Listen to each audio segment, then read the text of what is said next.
Decoration செய்வாங்க, but இப்படி surprise பண்ற அளவுக்கு செய்ய மாட்டாங்க. ஹை ஃப்ரெண்ட்ஸ், ஜஸ்ட் சர்ப்ரைஸ் டெலிவரில இருந்து நாம இப்போ கொக்குவில் என்ற இடத்துக்கு தான் சர்ப்ரைஸ் பண்ண போறோம். என்ன ஸ்பெஷல்னு சொன்னா வைஃபோட பர்த்டேக்காக அவங்களோட ஹஸ்பண்ட் நிறைய கிஃப்ட் எல்லாம் கொடுத்து சர்ப்ரைஸ் பண்ண சொல்லி இருக்கிறாரு. வாங்க இதெல்லாம் கொடுக்கும்போது அவரோட ரியாக்ஷன் எப்படி இருக்குன்னு சொல்லி போய் பார்க்கலாம்.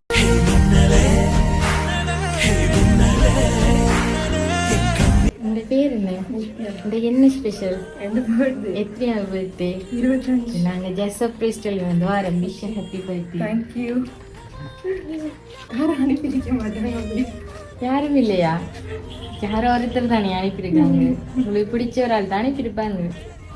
அப்படி ஒருத்தர் அனுப்புறது இல்லையே. இது வரைக்கும் சர்ப்ரைஸ் ஒருத்தர் பண்ணது இல்லை. இப்படி எல்லாம் எல்லாரும் செய்ய மாட்டாங்க, நீ சில பேர் தான் செய்வாங்க. அப்படிப்பட்ட ஒரு ஆள் தான் அனுப்பியிருக்கு. ஹஸ்பண்ட் அனுப்பியிருப்பாரு. ஹஸ்பண்ட் எங்க இருக்காரு?